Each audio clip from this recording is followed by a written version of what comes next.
नमस्कार दोस्तों, मेरा नाम है डॉक्टर दिशा प्रजापति और आपका स्वागत है मेरे YouTube चैनल पर।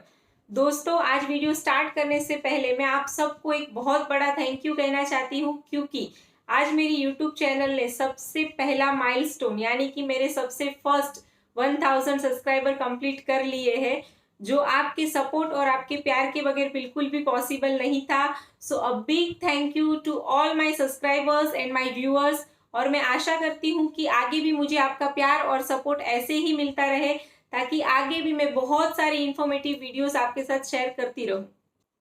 दोस्तों, आज की वीडियो में हम बात करने वाले हैं री रूट कैनाल ट्रीटमेंट के बारे में। आपने या आपके फैमिली में से अगर किसी ने रूट कैनाल ट्रीटमेंट कराया है और अगर उसी टूथ में कोई वापस प्रॉब्लम आती है, तब डेंटिस्ट आपको री रूट कैनाल यानी कि री आरसीटी ट्रीटमेंट एडवाइस करते हैं। तो उस टाइम पे बहुत सारे पेशेंट्स के दिमाग में क्वेश्चंस आते हैं कि री आरसीटी यानी कि री रूट कैनाल करवाना चाहिए या नहीं, ये ट्रीटमेंट करवाने की ज़रूरत कब पड़ती है, इसमें कितना खर्चा आता है और ये कितने सिटिंग्स में होता है ट्रीटमेंट, और उसके लिए क्या प्रोसीजर किया जाता है। ये सारे ही क्वेश्चन के आंसर हम जानेंगे आज के वीडियो में। तो दोस्तों, मेरे साथ एंड तक बने रहिए ये सारी इंफॉर्मेशन के लिए। अगर किसी व्यक्ति के किसी टीथ में रूट कैनाल ट्रीटमेंट किया हुआ है, उसी टीथ में कुछ समय बाद किसी भी रीजन की वजह से अगर कोई प्रॉब्लम आ जाती है, तो उस टीथ को सेव करने के लिए उसमें हमें री रूट कैनाल ट्रीटमेंट करना पड़ता है। री रूट कैनाल ट्रीटमेंट जानने के लिए हम देखेंगे ये एक्सरे सबसे पहले। एक्सरे में आप देख पा रहे हैं कि दांतों के जो रूट्स है, वहां पर एक वाइट कलर की फीलिंग दिख रही है आपको, जिसे आर्टिफिशियल नर्व्स कहा जाता है। और उसके ऊपर भी एक बहुत बड़ा वाइट कलर का फीलिंग है, जिसे टीथ फीलिंग कहा जाता है। यानी जब हम रूट कैनाल ट्रीटमेंट खत्म करते हैं, उस टाइम पे उसकी जो जड़ें हैं या रूट्स है, वहां पर आर्टिफिशियल नर्व डाली जाती है और उसके ऊपर परमानेंट फीलिंग किया जाता है, और उसके बाद वो टीथ पे कैप दे दिया जाता है। इस तरह से ये प्रोसीजर फॉलो करके रूट कैनाल ट्रीटमेंट कंप्लीट किया जाता है। ये एक्सरे है एक नॉर्मल रूट कैनाल किए हुए टीथ का। अब री रूट कैनाल क्यों करना पड़ता है, उसके लिए देखेंगे हम ये दूसरा एक्सरे। ये एक्सरे में भी आप देख पा रहे हैं कि रूट्स में फीलिंग की हुई है, बट रूट के नीचे आपको एक डार्क ब्लैक कलर का राउंड शेप में कुछ दिख रहा है, जो आपके दांत के रिलेशन में इन्फेक्शन हुआ है। वो इन्फेक्शन को इंडिकेट करता है, जो नीचे ब्लैक कलर का पोर्शन है वो, यानी कि रूट कैनाल किए हुए टीथ में अब कोई और इन्फेक्शन हो गया है। ऐसा कुछ इन्फेक्शन होने की वजह से पेशेंट को तकलीफ होने के बाद जब वो डेंटिस्ट के पास आते हैं, तब उसका एक्सरे लेने के बाद डेंटिस्ट रूल आउट करते हैं कि वो टीथ के रिलेटेड क्या इन्फेक्शन हुआ है, इन्फेक्शन कितनी मात्रा में है, और वो सब रूल आउट करने के बाद आपको री रूट कैनाल ट्रीटमेंट करने की एडवाइस दी जाती है। री रूट कैनाल ट्रीटमेंट बेसिकली आपका जो रूट कैनाल किया हुआ टीथ है, उसमें किसी भी प्रकार का सेकेंडरी इन्फेक्शन होने की वजह से उसको सेव करने के लिए जो दूसरा ट्रीटमेंट दिया जाता है, उसे री रूट कैनाल ट्रीटमेंट कहते हैं। अब जानेंगे कि री रूट कैनाल का प्रोसीजर कैसे होता है। री रूट कैनाल का प्रोसीजर जानने के लिए आपको पहले रूट कैनाल का प्रोसीजर जानना जरूरी है। मैंने रूट कैनाल के ऊपर भी एक सेपरेट वीडियो बनाया है, अगर आपने नहीं देखा है तो ऊपर आई बटन पे वो कार्ड आ जाएगा, आप वहां पे क्लिक करके जरूर वो देखिए, ताकि आपको आसानी हो जाएगी री रूट कैनाल का प्रोसीजर समझने के लिए। री रूट कैनाल का प्रोसीजर वैसे तो काफी सिमिलर होता है रूट कैनाल प्रोसीजर से, एक दो स्टेप छोड़ के। री रूट कैनाल का प्रोसीजर स्टार्ट करने से पहले आपको जो रूट कैनाल किए हुए टीथ पे कैप दिया गया था, वो कैप रिमूव किया जाता है, और रूट कैनाल के जैसे ही आपके टीथ के सेंटर पे जहां पर आपको फीलिंग दी गई थी, वो फीलिंग को हाई स्पीड एरोटर मशीन से वो फीलिंग को पहले पूरा रिमूव किया जाता है और आपके नर्व्स तक पहुंचा जाता है। उसके बाद आपकी जड़ों में भी हमने आर्टिफिशियल नर्व्स दिए थे, वो नर्व्स को वहां से रिमूव किया जाता है। रिमूव करने के बाद आपके दांतों के रूट्स और आपके पूरे टीथ को डिसइंफेक्ट किया जाता है, और डिसइंफेक्ट करने के बाद उसके अंदर कुछ मेडिसिन डाले जाते हैं, जिसकी वजह से आपके रूट के नीचे जो इन्फेक्शन हुआ है वो धीरे धीरे रिजॉल्व हो जाता है।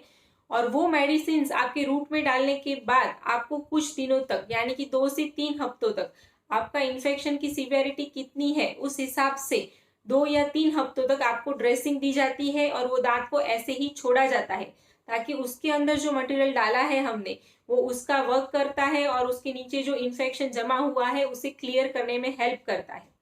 अगर आपका इन्फेक्शन कुछ ज़्यादा मात्रा में है तो डॉक्टर आपको री रूट कैनाल का फर्स्ट स्टेप के बाद ही कुछ एंटीबायोटिक और पेन किलर भी दे सकते हैं, ताकि आपका जो इन्फेक्शन है वो अंदर डाली हुई मेडिसिन और आपने ओरली ली हुई मेडिसिन से कवर हो जाए। और 2 से 3 हफ्ते बाद जब पेशेंट को वापस बुलाया जाता है, तब वापस प्रोसीजर स्टार्ट करने से पहले एक एक्सरे लेके कंफर्म किया जाता है कि रूट्स के नीचे जो इन्फेक्शन था वो क्लियर हो चुका है। उसके बाद दी गई हुई ड्रेसिंग रिमूव की जाती है और वापस आपके रूट्स में आर्टिफिशियल नर्व्स डाल के उसे फील किया जाता है और आपके दांत को वापस परमानेंट सीमेंट डाल के उसकी भी फीलिंग की जाती है। अब बात आती है कैप की, क्योंकि जैसा हमने रूट कैनाल के बाद आपको कैप दिया था, वैसा ही री रूट कैनाल के बाद भी कैप देना उतना ही जरूरी होता है। अगर आपका एग्जिस्टिंग कैप यानी कि जो पहले निकाला हुआ कैप है वो अगर सही सलामत निकला था या निकालने के टाइम कुछ डैमेज नहीं हुआ था उसमें, या री रूट कैनाल करने के टाइम कोई मेजरमेंट में चेंजेस नहीं हुए थे, तो आपको जो आपका पहला वाला कैप था वही बिठा दिया जाता है। और अगर वो नहीं बैठ पाता है किसी रीजन की वजह से, तो उस टाइम पे आपको उसके ऊपर एक नया कैप लगवा के लेना होता है। एक और बात बताना चाहूंगी दोस्तों कि हर एक केस में री रूट कैनाल करना पड़ता है ऐसा नहीं होता है। अगर हम 100 रूट कैनाल ट्रीटमेंट करते हैं तो उसमें से हार्डली 5 या 7 पेशेंट को किसी रीजन की वजह से सेकेंडरी इन्फेक्शन हो जाता है, तो वो केसेस में ही हमें री रूट कैनाल ट्रीटमेंट करना पड़ता है। अगर आपको दांत में कोई प्रॉब्लम है और आपके डेंटिस्ट अगर आपको रूट कैनाल ट्रीटमेंट एडवाइस करते हैं, तो आप बिल्कुल भी मत घबराइए ये सोच के कि मुझे री रूट कैनाल करवाना पड़ेगा। ऐसा नहीं है। आप आपका टीथ सेव करने के लिए रूट कैनाल ट्रीटमेंट जरूर करवाइए। हर एक केस में री रूट कैनाल करना पड़े ऐसा जरूरी नहीं होता है। आप आराम से आपका टीथ को सेव करने के लिए रूट कैनाल ट्रीटमेंट करवा सकते हैं।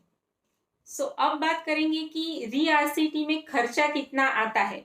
दोस्तों एग्जैक्टली तो मैं आपको खर्चा नहीं बता पाऊंगी कि इतना ही खर्चा आता है, बट यस, अगर आपको रूट कैनाल करने के टाइम पे 2 से 4 हजार तक एवरेज खर्चा आया है, तो आपको री आरसीटी करवाने के टाइम पे उससे थोड़ा ज्यादा खर्चा आ सकता है, क्योंकि री आरसीटी करने के टाइम पे मेहनत डबल हो जाती है। आपकी भरी हुई आर्टिफिशियल नर्व्स को वापस रिमूव करना पड़ता है, वापस डिसइंफेक्ट करना पड़ता है, वापस ड्रेसिंग देना पड़ता है और वापस उसको फील करना पड़ता है। अगर आपने रूट कैनाल करवाने के टाइम पे 2 या 4 हजार तक का खर्चा किया है, तो आपको री रूट कैनाल के टाइम पे 3 से 6 हजार तक का खर्चा आ सकता है। और अगर कोई एक्सट्रीम कंडीशन ना हो तो यूजुअली री रूट कैनाल ट्रीटमेंट 2 सीटिंग्स में कंप्लीट किया जाता है सक्सेसफुली, ज्यादातर कोई प्रॉब्लम नहीं आती है। दोस्तों ये था सारा कुछ री रूट कैनाल ट्रीटमेंट के बारे में। आई होप उसके रिलेटेड आपके जो भी क्वेश्चंस थे वो क्लियर हो गए रहेंगे। अगर फिर भी आपको कोई क्वेश्चंस है तो आप मुझे कमेंट बॉक्स में जरूर दे दीजिए, मैं जल्द से जल्द रिप्लाई करने का ट्राई करूंगी। वीडियो अगर आपको थोड़ा सा भी यूजफुल लगता है तो प्लीज अपने दोस्तों और अपनी फैमिली के साथ जरूर शेयर कीजिए। और अगर आपने मेरे चैनल को सब्सक्राइब नहीं किया है तो प्लीज मेरे चैनल को सब्सक्राइब कीजिए, नीचे दिए गए बेल आइकन को भी जरूर प्रेस कीजिए ताकि आने वाली सारी ही वीडियोस आपको मिलती रहे। दोस्तों आज के वीडियो में इतना ही, मिलते हैं नेक्स्ट वीडियो में। Till that keep smiling, bye bye.